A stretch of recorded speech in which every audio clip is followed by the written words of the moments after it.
great way to basically admit you're not mission critical. But that's okay, Tom. It's fine. It's really I'm fine. also getting a jump start here. I will be at Game 5 tonight in Minnesota with the Warriors. It is a Oh. whiteout night, so I figured I'd be ready right here. Wow. Tom Pelissero here on the Rich Eisen Show, everybody. Okay. What's the order of business right now? Is it we're waiting on Rodgers, or you're just done with that? You're not even. Are you even texting people about this story at all, or what? Are you? It's the single biggest loose ends, and it impacts some of the other loose ends, such as Kirk Cousins. And so, absolutely, it's the one of the driving storylines through the course of this offseason. It'll go on as long as Aaron Rodgers lets it go on. What I would tell you is it has not changed in the past 6 weeks. Everything has been pointing. If you just look at this logically, forget information for a second. That's my lane, but let's just look at this logically. Sure. Aaron Rodgers has one team right now that really needs a starting quarterback. It's in Pittsburgh. Aaron Rodgers took one visit. It was to the Steelers. Aaron Rodgers has been throwing with one wide receiver out in California. It is DK Metcalf, who is a member of the Steelers. And Pittsburgh, other than drafting Will Howard late in the draft, they've absolutely operated like a team that anticipates, maybe not knowing 100%, but anticipates that Aaron Rodgers is going to be a member of the Steelers and their starting quarterback come week 1. We also know this about Aaron. He's never liked off-season workouts. He showed up, for a lot of them back during his Green Bay days, but when it came to the collective bargaining negotiations in 2020, he was the loudest voice saying we shouldn't have to do anything until August 1st. There should be no voluntary stuff. There should be no mandatory minicamp. August 1st should be the start. He lost on that point because there just wasn't a lot of support for it, particularly because it didn't make sense for the union to leverage something that players already don't have to do. But, for Aaron, he's never felt like those things were necessary here. And so is it the week of minicamp? Is it the day after minicamp? Is it the week before training camp? Is it the day before training camp begins? Somewhere in that bandwidth, I believe. I don't know this for a fact, Rich, because we're talking about the enigma of the NFL here. But I anticipate Aaron Rodgers is going to end up committing to play for the Pittsburgh Steelers, that it's a matter of when, not if. He could wake up tomorrow and decide to go to Egypt for 3 months and put his football career behind him. I don't know that, but I would say all signs continue to point right now to Aaron Rodgers being the Steelers quarterback in 2025. So let me ask you this. Riddle me this, Tom Pelissero, who, again, is joining me here on the Rich Eisen Show with the Dan Quinn look. The Saints, sir. Nice. Any shot the Saints give him a call now that Derek Carr is officially not going to be their quarterback, retired, gone, and they've got a very green quarterback room, including the kid they drafted in this year's draft in Green Bay. Any shot the Saints give a call to Aaron Rodgers? A FaceTime, obviously, to Aaron Rodgers. Until Aaron Rodgers commits to playing somewhere, you never say never on anything. It's the NFL in 2025. We've seen much wilder stuff than that happen.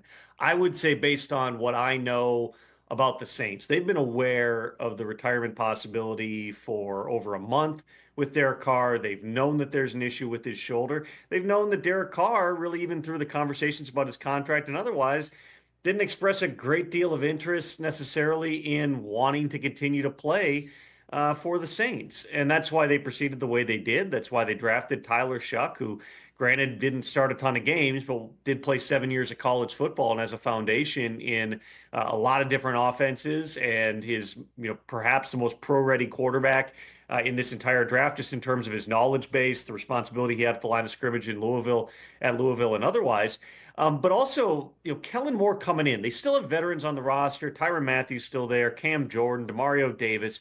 But they're getting young at a lot of spots really quickly here. They've drafted quarterbacks 3 years in a row, different coaching staff now, but same front office. They drafted Jake Haener. They drafted Spencer Rattler. Now they drafted Tyler Shuck. Somewhere within those three guys, they're hoping, because these are all throwing darts at the dartboard when it comes to the quarterback position, maybe one of these guys ends up being a dude, and you don't take Tyler Shuck with the 40th overall pick if you don't believe this guy at least has a chance to be, your starting quarterback. The Saints are always a pedal to the metal type of team. They've been that way for years. It's max out the salary cap. It's mortgage future draft picks. There's never a rebuild. There is never a burn it down and build it back up. They are always go, go, go. And certainly they feel like they're in a division where they've got the opportunity to compete right away. I don't get the sense that Aaron Rodgers is going to end up in New Orleans. There is perhaps, you could certainly argue, a clearer path for Aaron Rodgers to get into the playoffs in the NFC and particularly in the NFC South. But that's about the only argument for going to New Orleans. It would still, again, I anticipate Aaron Rodgers is going to be the Steelers quarterback. But until he actually signs somewhere and makes a commitment, again, he's the enigma. Never say never. Tom Pelissero here on the Rich Eisen Show. The quarterback race in Cleveland, we saw guys get out there, wing it around a little bit. We even heard from the two rookies in front of a microphone. What are you hearing out of Cleveland first blush with this situation, Tom? I would start here. The pick for the Browns was Dillon Gabriel. That was the quarterback they targeted. That was the guy they took in the third round. That absolutely was Kevin Stefanski's guy. It sounds like that was also Andrew Berry's guy. The Shedeur Sanders pick was because you're in the fifth round and you've got a guy who certainly has higher than fifth round talent. Again, it's a dart throw. You're taking as many bites at the apple as you possibly can and hoping that one of these guys works out. Why not take a stab at a guy in the fifth round? You've got Kenny Pickett there. You've got Joe Flacco there. I would say just going into this, you would say Joe Flacco has the leg up because the coaches know him, because he knows that system. He's functioned in that offense before. Kevin Stefanski's gone to the playoffs with him. He knows that he can trust Joe. Realistically, Joe's probably not starting 17 games this year. He's been a very durable quarterback through the course of his career.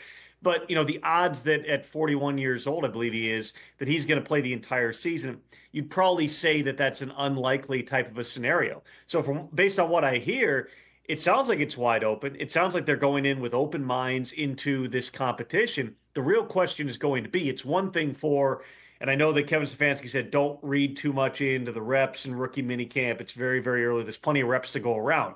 Well, as you get deeper into the summer and those veterans come back with Flacco and with Pickett, Deshaun Watson's not going to be ready for anything in the offseason. We'll see if he ultimately is able to do anything on the field even during the course of the regular season here. But when you've got four guys, there's reasons a lot of teams philosophically want to pare that down and really roll with three in training camp. So very quickly as we get into the OTA portion, you'll see how they're dividing those reps. You'll see what the order is. I would anticipate just going in based on how these things tend to go. It'll be Flacco, then Pickett, then Gabriel, and then Shedeur Sanders getting the fourth reps or splitting the third reps or however they do it here.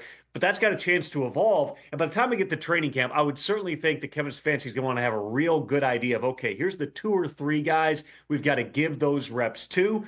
Does that mean that you're cutting somebody or trading somebody? Not necessarily.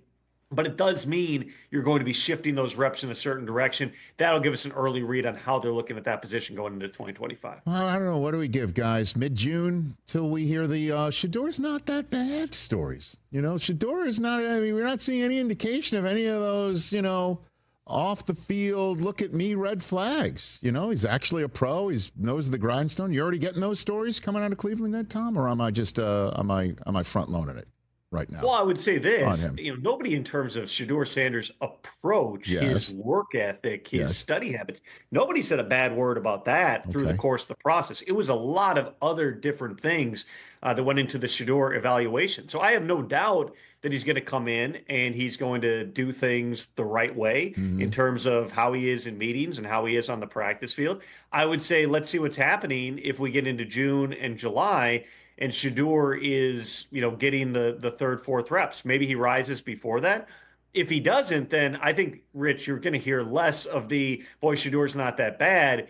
And what that's very quickly going to turn into is, why isn't Shedeur getting more reps? Why isn't he getting a real opportunity to win the job, which you wouldn't have that conversation about any other fifth-round pick. And that's one of the many reasons that certain teams were a little bit skittish based on their experience through the pre-draft process. And knowing when you bring in a guy who's that high profile, it's going to turn the entire conversation surrounding a quarterback competition that should be relatively straightforward. But is Shedeur Sanders going to get his opportunity to show what he can do? Can he beat out Dillon Gabriel? Can he beat out Kenny Pickett? Can he beat out Joe Flacco?